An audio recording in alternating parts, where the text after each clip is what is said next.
మాకు పెద్ద డౌట్ ఉంది, మీరు మళ్ళీ తన్ని ఎలగొడతారు. సరే, ఆ విషయం తర్వాత పెట్టుకున్నాం. నేను తన్నీలు కొడతాము, ఉంచుకొని అన్నదమ్ములు మాదిరిగా ప్రేమిస్తామని మనం తర్వాత మాట్లాడుకున్నాం. ఇంకా విషయాలు ఏంటి, ఇంకేం కావాలి మీకు? లేదు, ఇక్కడ నీటి సమస్య అనేటువంటిది చెప్తారు. ఒకవేళ తెలంగాణ జరిగింది అని అంటే నీటి సమస్య, మరి హైదరాబాద్ సంగతి ఏంటి? లేదు, హైదరాబాద్లో మా ఆస్తులు చాలా ఉన్నాయి, వాటిని అలాగే ఉంచుకోవడానికి వీలుగా మేము హైదరాబాద్ను కొన్ని సంవత్సరాల వరకు క్యాపిటల్, మాకు కూడా క్యాపిటల్గా ఉండాలి అనే షేర్ విషయంలో అడిగాను. అంటే నేను అన్నాను, మీరు క్యాపిటల్కు రావాలి, పనులు చేసుకోవాలి అని అంటే 100 కిలోమీటర్లు మీరు వస్తారా? శ్రీకాకుళం నుండి వస్తారా? చిత్తూరు నుండి వస్తారా? అక్కడే మీ దగ్గరలో క్యాపిటల్ పెట్టుకుంటే బ్రహ్మాండంగా ఉంటుంది కదా. అది సమంజసంగా ఈ విధంగా అడగడం, షేరింగ్ ఇవ్వడం అనేటువంటిది అని వాళ్ళకు ఒక విషయం జ్ఞాపకం చేశాను. వీళ్ళు మద్రాసు ప్రెసిడెన్సీ నుండి ఆంధ్ర రాష్ట్రం అనేటువంటిది 1953లో విడిపోయింది. ఆంధ్ర రాష్ట్రం విడిపోయేటప్పుడు మద్రాసు క్యాపిటల్ మాకు కావాలని ఆంధ్ర వాళ్ళు గట్టిగా హంగర్ స్ట్రైక్ చేశారు. పొట్టి శ్రీరాములు అందుకే చేశారు హంగర్ స్ట్రైక్.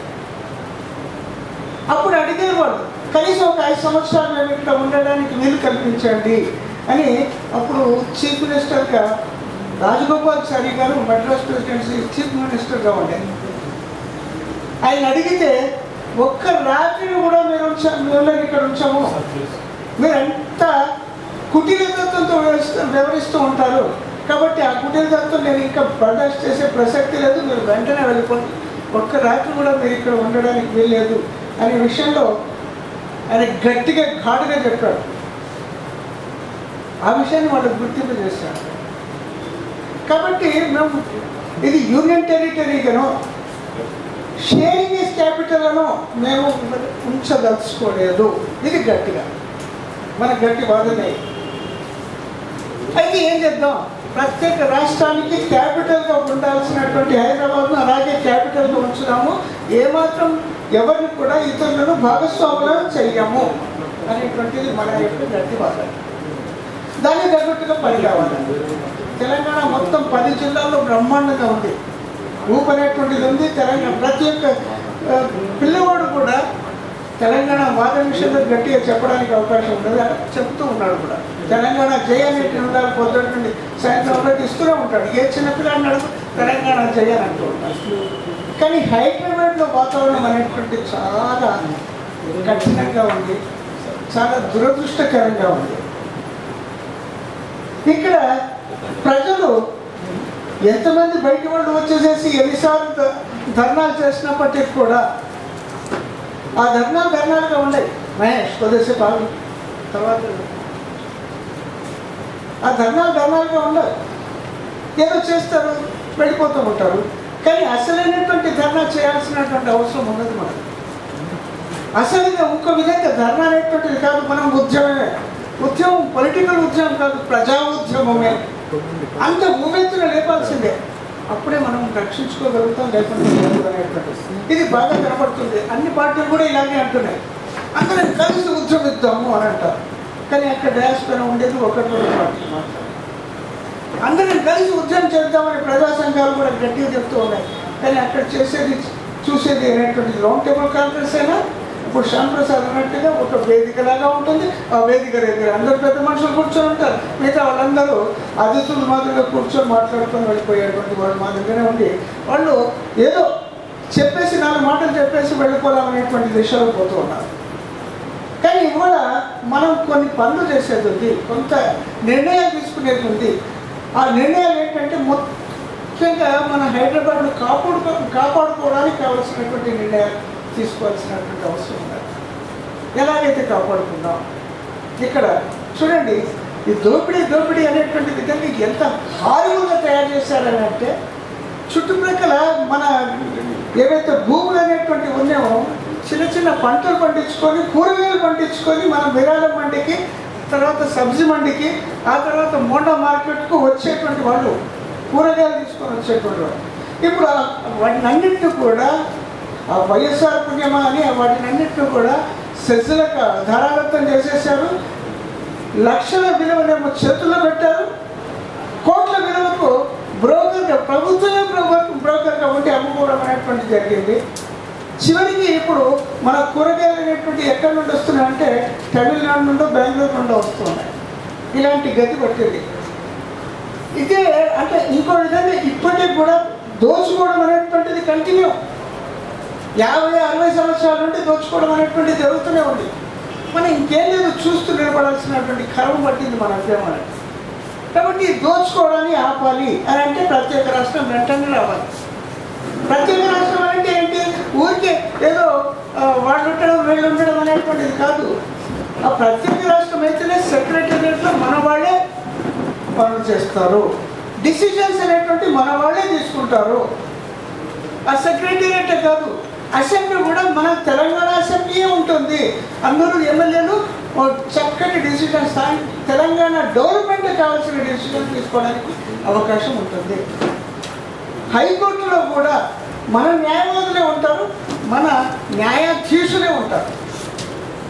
కాబట్టి అన్నీ కూడా తెలంగాణ పట్ల డిసిజన్స్ అనేటువంటి అంటే చక్కటి వ్యవస్థ కొరకు కావాల్సినటువంటి డిసిజన్స్ తీసుకోవడానికి అవకాశం ఉంటుంది, లేకుంటే అవకాశం ఉండదు. ఇప్పుడు వాళ్ళు ఉండి మెజారిటీ వాళ్ళే ఆక్యుపై చేసి సెక్రటేరియట్లో మత్స్సుకు 9% మంది మాత్రమే మన వాళ్ళు పనిచేస్తున్నారండి. 5400 మందిలో 900 మంది పనిచేసేటువంటి వాళ్ళు ఎవరు? డ్రైవర్లు, అటెండర్లు, స్వీపర్లు మాత్రమే. ఎక్కడున్నారు ఆఫీషియల్ లెవెల్స్లలో? ఎక్కడ లేరు. అంటే కాబట్టి నిర్ణయాలు ఎక్కడ జరుగుతున్నాయి? వాళ్ళకి కావాల్సినటువంటి బెనిఫిట్లో నిర్ణయాలు అనేటువంటి జరుగుతూ ఉన్నాయి. సెక్రటేరియట్ మొత్తం కూడా వాళ్ళకి కావాల్సినటువంటి ఆంధ్ర సీమాంధ్ర ప్రజలకు కావాల్సినటువంటి నిర్ణయాలు జరుగుతున్నాయి, కానీ మనకు కావాల్సినటువంటి నిర్ణయాలు జరగడం లేదు. జలయజ్ఞం అనే పేరు మీద తెలంగాణను దోచుకుంటూ ఉన్నారు. ఇంకో విధంగా ప్రాజెక్ట్స్ అనేటువంటి మొదలుపెట్టారు. 8 ప్రాజెక్ట్స్ 2009 కల్లా పూర్తి చేస్తామని అన్నారు. ఇప్పటి వరకు ఒక్క ప్రాజెక్టు కూడా పూర్తి కాలేదు. ప్రాజెక్టు ఒక్కటి అయ్యింది, అది బుత్పా అని, అలీసాగర్ అని లిఫ్ట్ ఇరిగేషన్ స్కీమ్లు. ఒక్క ఎకరం కూడా కొత్త ఎకరం సాగుబడికి రాలేదు ఇంతవరకు. కారణం కరెంటు లేదు, కరెంటు షార్టేజ్. అంటే కరెంటు లేకుండా లిఫ్ట్ ఇరిగేషన్ స్కీమ్లు ఎందుకు పెట్టారు అంటే మన తెలంగాణలో ఉన్న అన్నీ కూడా లిఫ్ట్ ఇరిగేషన్ స్కీమ్లే. 44 లక్షల ఎకరాలు ఇరిగేట్ చేసేటువంటి జలయజ్ఞం ప్రోగ్రాం తెలంగాణలో, 39 లక్షల ఎకరాలు లిఫ్ట్ ఇరిగేషన్ స్కీమ్లు. వాటి కరెంటు విషయంలో ఏం చెప్పుకోలేదు. అంటే తెలంగాణను దోచుకుంటూ పోతూనే ఉంటాం మేము, ఇలాగే మా జోబులు నింపుకుంటూ ఉంటాం, మీరు చూస్తూ ఉండండి అనేటువంటి విధంగా గట్టిగా మనం మరీ కాస్త మరీ చెబుతూ ఉన్నారు. ఇప్పుడు తెలంగాణ ఆలస్యం ఎందుకు అవుతుంది? ఇవ్వడానికి ఎందుకు ఆలస్యం అవుతుంది అంటే కావూరి సాంబశివరావు, లగడపాటి రాజగోపాల్, ఇంకో రాయపాటి సాంబశివరావు, ఇంకో టి సుబ్బరామిరెడ్డి, ఈ నలుగురు 1,00,000 కోట్ల వర్కులు పనులు, కాంట్రాక్ట్ పనులు మన తెలంగాణలో వాళ్ళు ఉన్నాయి. కాబట్టి ఇవి తెలంగాణ వచ్చేసిందంటే వాళ్ళని తన్నెలు కొడతారు వెళ్ళు అనేటువంటి భయంతో వాళ్ళు ఏం చేశారు? మన తెలంగాణ కాంట్రాక్టులకే సబ్ కాంట్రాక్ట్గా పెట్టేసేసి వాడు కమిషన్లు తినేసి కూర్చుంటూ ఉన్నారు. ఆ కమిషన్లు వాళ్లకు దాదాపు నెలకు ఒక్కొక్కడికి 2,000 కోట్లు వస్తున్నాయి. పనులు జరుగుతున్నాయి, 2,000 కోట్లు అనేటువంటి వస్తుంది. ఇదే వాళ్ళ పద్ధతి. ఇది వాళ్ళు కూర్చొని తినేటువంటిది అలవాటు చేసుకున్నారు. ఇట్లా ఈ విధంగా చేసుకుంటూ మనల్ని అందరినీ దోపిడీ చేస్తూ ఉన్నారు. ఇంకా ఆలస్యం చేస్తామంటే ఇంకా బాగా దోపిడీ అనేటువంటి జరుగుతుంది. మనకు ఒట్టిపోయిన తెలంగాణ మాత్రమే మిగులుతుంది. ఏడాది ప్రాంతంలో మనం ఉండాల్సినటువంటి కరువు పడుతుంది. ఇప్పుడైతే మనం ఉన్నాము ఈ వయసులో, కానీ మన జనరేషన్, నెక్స్ట్ జనరేషన్ అడక్క తినడం తప్ప వేరేది అంటే. కాబట్టి అయినంత తొందరగా మనం తెలంగాణను సాధింపజేసుకోవాలి. చూస్తున్నారు గత 2 సంవత్సరాల నుండి ఎట్లా పోస్ట్పోన్మెంట్ జరుగుతుంది. 9 డిసెంబర్ 2009 అనేటువంటిది ఒకటి ఏదో భవ్యంగా మనం కాస్త జై తెలంగాణ జై అని చెయ్యెత్తలో లేదో తెలంగాణ డౌన్ అనేటువంటి విధంగా ఆంధ్ర పాలకులు, తర్వాత సీమాంధ్ర ప్రజలు ఉవ్వెత్తున లేచి తగలబెట్టడం మొదలు పెడితే వాళ్ళు గుమిగూడింది ఎక్కడ? జస్ట్ రోడ్డు మీద ఒక నలుగురు, కానీ మన కెమెరాలు, మీడియా కెమెరాలు మాత్రం బ్రహ్మాండంగా తగలబెట్టినట్టు చూపించి మన నాయకులను అందరినీ భ్రమలో పెట్టేసేసి తెలంగాణ రానివ్వకుండా చేశారు. కాబట్టి 23 డిసెంబర్ నాడు వెనక్కు తిరిగిపోయింది వాతావరణం.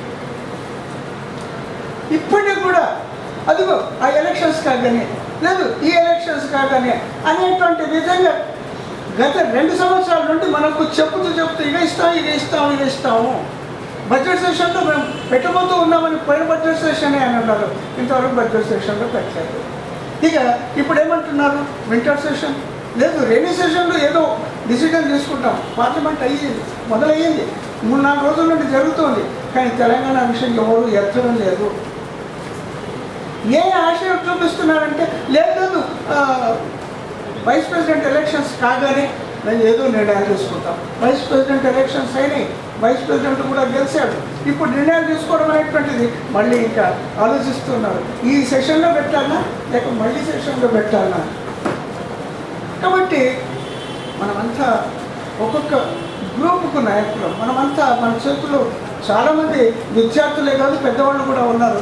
ఒక చక్కటి వ్యవస్థ అనేటువంటిది మనం నిర్మాణం చేసుకొని పెద్ద ఎత్తున ఇక్కడ కార్యక్రమం అనేటువంటిది తీసుకొని ఆ పెద్ద ఎత్తున కార్యక్రమంలో ప్రజల ఉద్యమం అనేటువంటిది లేవదీసి ఒక్కటి గుర్తుంచుకోండి, గత 4 సంవత్సరాల నుండి నేను చెప్తున్నాను, దిగ్బంధం చేద్దాం.